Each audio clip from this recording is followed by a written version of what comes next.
और यहाँ पर राज्य सम्मेलन में उपस्थित सभी हमारे पूरे प्रदेश से आए हुए प्रतिनिधिगण, पार्टी के नेता, कार्यकर्ता, माताएं, बहनें, पत्रकार साथियों, मैं सबसे पहले आज के सम्मेलन में जो आप लोगों ने चुना है, प्रदेश के अध्यक्ष नरेश उत्तम जी को बहुत बहुत बधाई और बहुत बहुत शुभकामनाएं मैं देना चाहता हूं। और मुझे उम्मीद है कि आने वाले समय में जो चुनौतियां हैं उसका मुकाबला हम लोग सब मिलकर के करेंगे। संगठन के साथ साथ हमारे सभी साथी मिलकर के इस समाजवादी आंदोलन को आगे बढ़ाने का काम करेंगे। हमसे पहले स्वागत भाषण में रविदास मेहरोत्रा जी ने लखनऊ के इतिहास, लखनऊ की संस्कृति और किस तरीके से गंगा जमुनी तहजीब और हमारी ये जो मिली जुली संस्कृति है, इसमें हम लोग मिलकर के रहते हैं, उसके बारे में बताया। जहां लखनऊ शहर हमारे प्रदेश की राजधानी है, वहीं ये भी याद दिलाता है कि लखनऊ शहर में बहुत पुराना इतिहास आदि से लेकर के और ऐसा इतिहास छिपा है जिसने हमारे समाज को समय समय पर दिशा देने का काम किया है। हालांकि रविदास मेहता जी बहुत पुराने नेता हैं, इनका रिकॉर्ड तो ये है कि शायद ही कोई नेता इतना जेल गया होगा जितना रविदास मेहता जी जेल जा चुके हैं। अगर कभी रिकॉर्ड के माध्यम से देखा जाएगा तो जनहित में और जनता के सवालों पर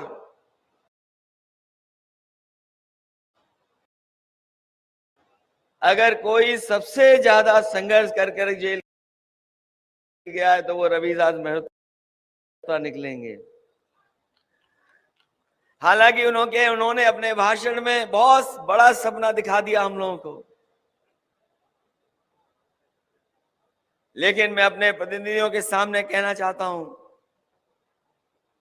ये लड़ाई बड़ी है। हमारा कोई ऐसा सपना नहीं है कि हम उस स्थान पर पहुंचे, लेकिन हम समाजवादियों का यह सपना जरूर है कि जो समाज में बांटने वाली ताकतें हैं उनको सत्ता से बाहर निकालने का काम हम लोग मिलकर के करें। और अगर पीछे मुड़ करके देखें, हम जिस समय पिछला लोकसभा चुनाव था 2019 का, उस समय भी समाजवादियों ने कोशिश की थी और वो ऐतिहासिक फैसला लिया था जो ये देश के तमाम करोड़ों लोग सपना देख रहे थे कि बहुजन की ताकतें एक साथ एक मंच पर खड़ी हो जाएं। जो कभी डॉक्टर राम मनोहर लोहिया और हमारे संविधान के रचयिता जिन्होंने संविधान बनाया, बाबा साहब भीमराव अम्बेडकर जी ने देखा था, वो अपने जीते जी नहीं एक हो पाए, लेकिन 2019 में समाजवादियों ने, और मैं जानता हूं कि हमें कोई भी त्याग करना पड़ा था, हमने त्याग कर करके उस समझौते को करने का काम किया था। अगर देश में देखें, अगर किसी ने भारतीय जनता पार्टी से डट करके मुकाबला कर करके और लोकसभा की सीटों को हराने का काम किसी ने किया था तो 2019 में समाजवादी लोगों ने मिलकर के बाबा साहब भीमराव अम्बेडकर जी के सिद्धांतों को लेकर के आगे बढ़ करके उन्हें हराया था। हम लोग जो समाजवादी लोग जो चाहते थे कि बड़ी जीत हासिल हो, लेकिन जिस तरह के लोग सत्ता में हैं, उन्होंने हर चीज का दुरुपयोग किया, हम कामयाब नहीं हुए। उसके बाद दोबारा समाजवादियों ने और हम लोगों ने मिलकर के 22 का चुनाव लड़ा था। जो हमारी विचारधारा से मिलते जुलते लोग थे, जो उस समय संघर्ष कर रहे थे बीजेपी को हटाने के लिए, उन सबको साथ ला करके हम लोगों ने एक मंच पर एक गठबंधन तैयार किया। और मुझे खुशी है इस बात की कि 2022 में अभी तक का सबसे ज्यादा वोट प्रतिशत अगर किसी दल को मिला था, और हमारी समाजवादी पार्टी को सबसे ज्यादा वोट के प्रतिशत में हम लोग हासिल किए थे। सीटें बढ़ गई, दोगुनी हो गई, जीत नहीं पाए, लेकिन मैं ये कह सकता हूं आज 19 और 22 के प्रयोग ने और जिस तरीके से हमारे कार्यकर्ता नेताओं ने काम किया, हमारी सीटें बढ़ी ना हो जितनी हम लोग चाहते थे, लेकिन हम समाजवादी लोग ये जान गए हैं कि बीजेपी का मुकाबला अगर कोई कर सकता है और बीजेपी को कोई हरा सकता है तो यही समाजवादी पार्टी और समाजवादी पार्टी के कार्यकर्ताओं नेता। जो उपलब्धियां हैं हम समाजवादियों की कोई एक नहीं है।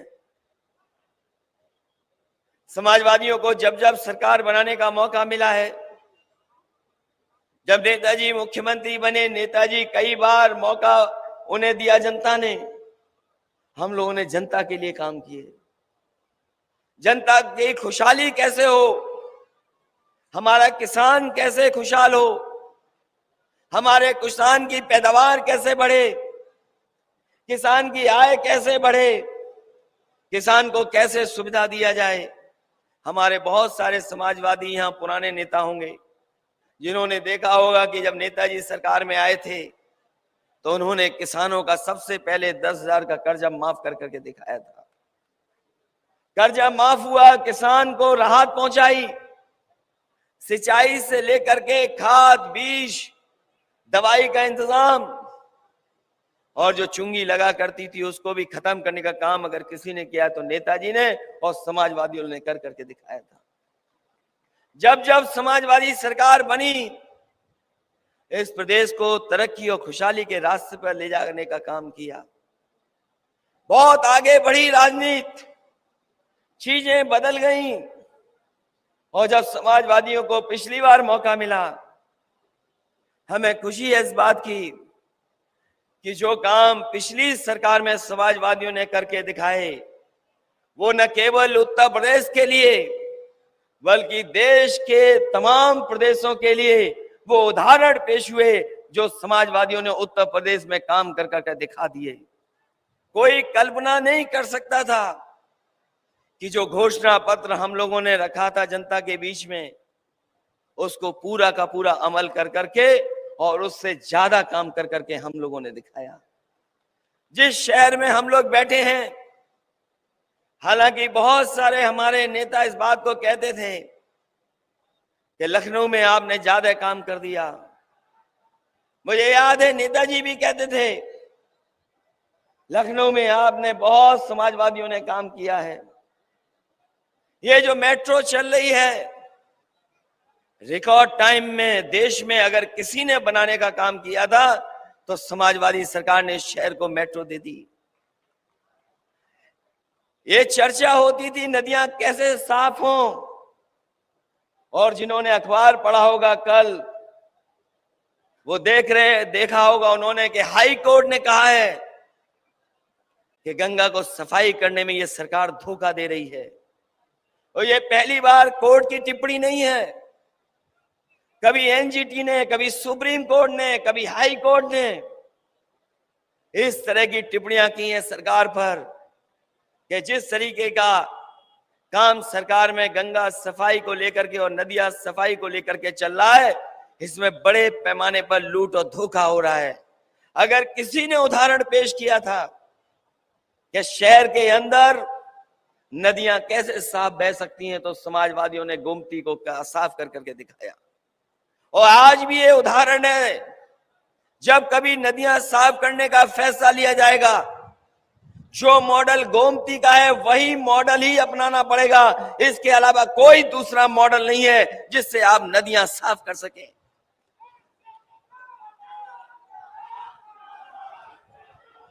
इस शहर में जनेश्वर मिश्र जी का भी पार्क है। नेताजी ने लोहिया पार्क बनाया, और जिस समय लोहिया पार्क बना उसी के बाद फैसला लिया गया था कि जयप्रकाश जी के नाम पर भी कोई बड़ा स्थान हो यहाँ पर, जिसमें जॉर्ज फर्नांडिस से लेकर के बड़े बड़े नेता आए थे। तब फैसला लिया था, लेकिन जो सरकारें बनी उन्होंने बढ़ने नहीं दिया उस काम को। जब पिछली बार मौका मिला तो वो जयप्रकाश जी के नाम पर जेपीएनआईसी बनाने का काम पूरा किया, और आज भी लखनऊ की सबसे ऊंची बिल्डिंग और उस बिल्डिंग पे हेलीकॉप्टर उतारने का अगर कोई इंतजाम किया तो समाजवादियों ने कर करके दिखाया था। इस प्रदेश को कैसे सड़कों के नेटवर्क से जोड़ा जाए,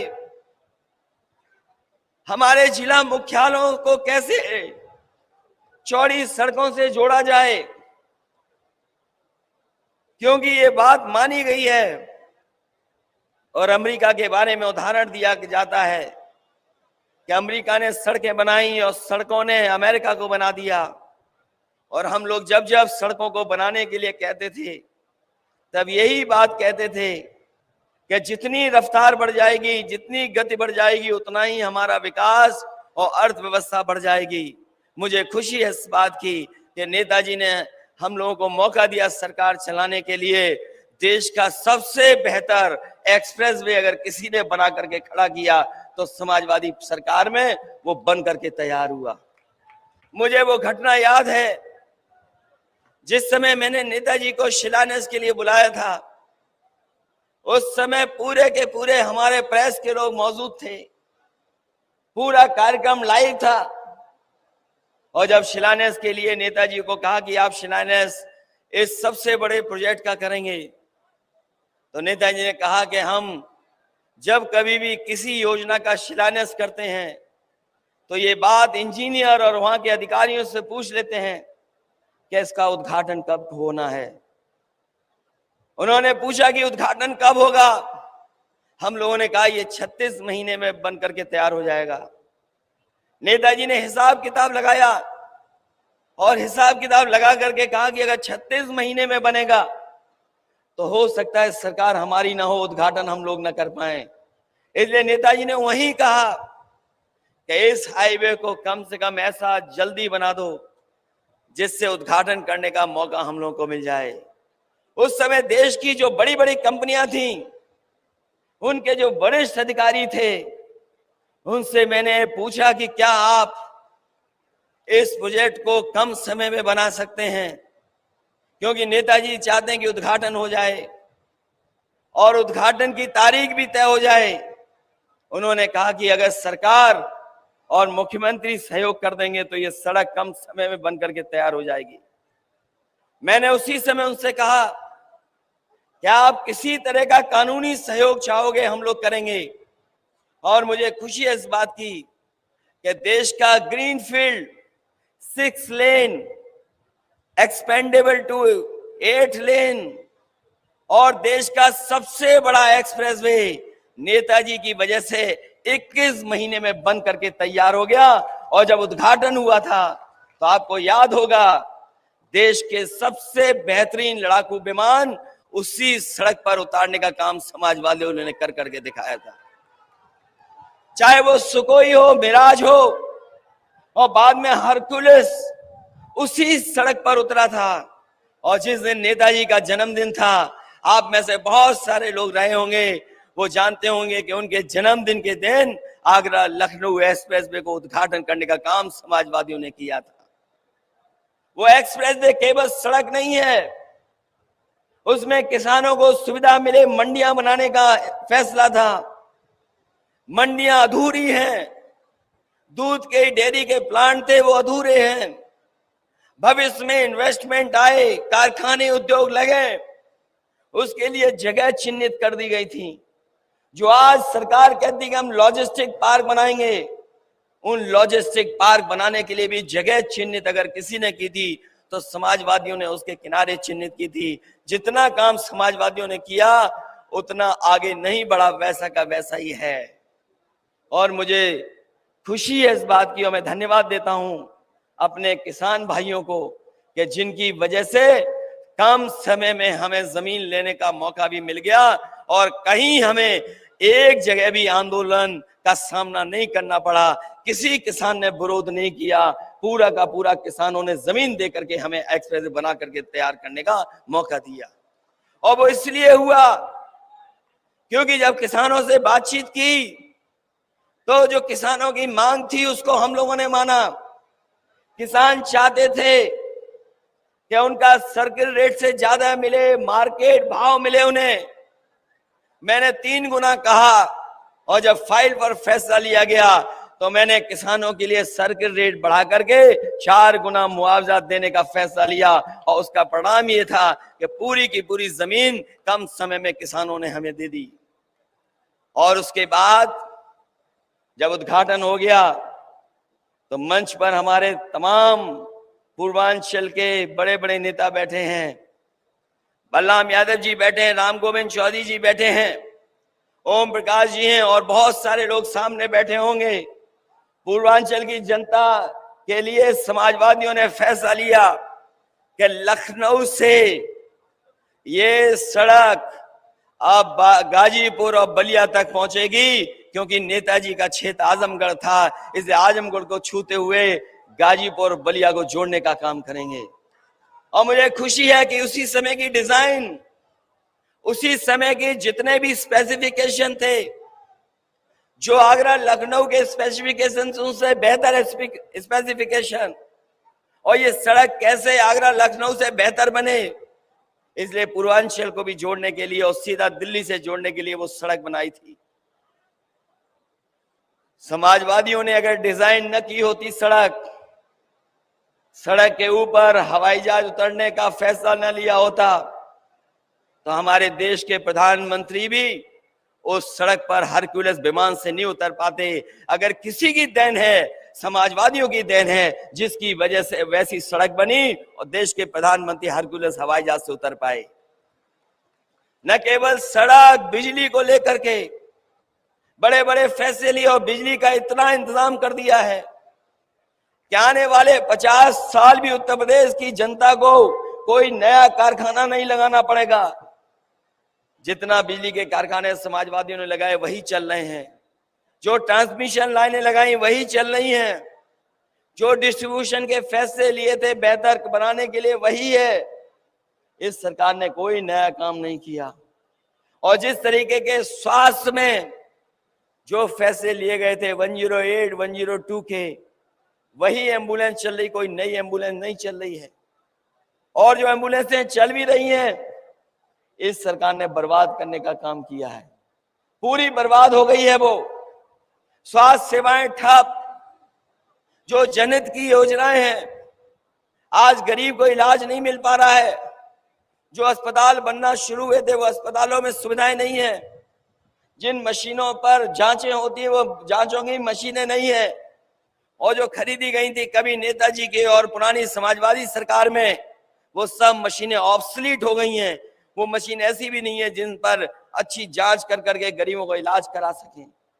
मुझे तो लगता है ये सरकार जानबूझ करके हमारी सरकारी व्यवस्था को ध्वस्त करना चाहती है, और सरकारी व्यवस्था को इसलिए ध्वस्त करना चाहती है जिससे कि इसको भी प्राइवेट हाथों में बांट दें।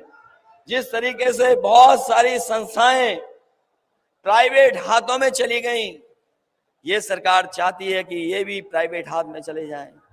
आज रोजगार से लेकर के नौकरी का संकट है। रोजगार और नौकरियां नहीं है।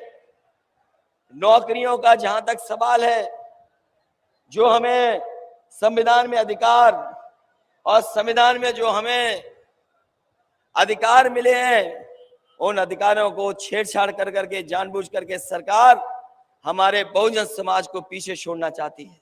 नौकरियां नहीं, रोजगार नहीं, और प्रदेश और देश को किस दिशा में ले जा रहे हैं।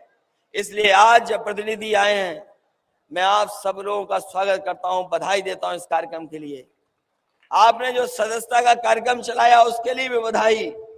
समय समय पर आंदोलन को लेकर के और पार्टी ने जो कार्यक्रम दिए उनको चलाने का जो काम किया है आपने, उसके लिए मैं आपको धन्यवाद देता हूं। मैं बधाई देता हूं कि आज के राज्य सम्मेलन में आए हुए प्रतिनिधियों को, और कल जब राष्ट्रीय सम्मेलन होगा, कल राष्ट्रीय प्रतिनिधि बैठेंगे, मैं सभी लोगों का स्वागत करता हूं और बधाई देता हूं जो आप इतनी दूर से उत्तर प्रदेश के कोने कोने से चल करके आए हैं।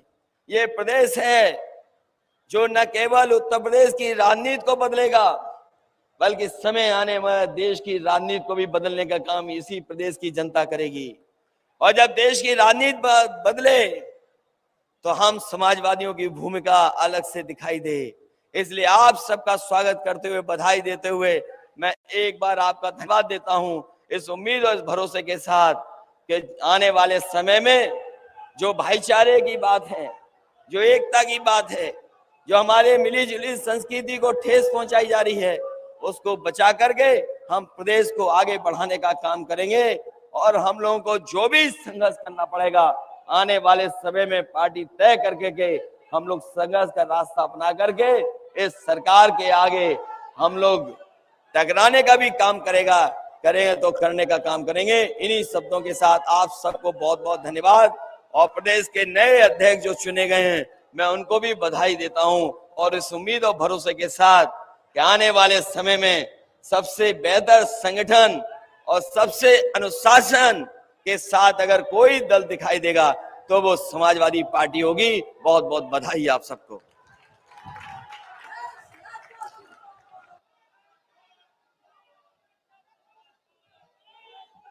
साथियों, माननीय राष्ट्रीय अध्यक्ष जी द्वारा सम्मेलन का विधिवत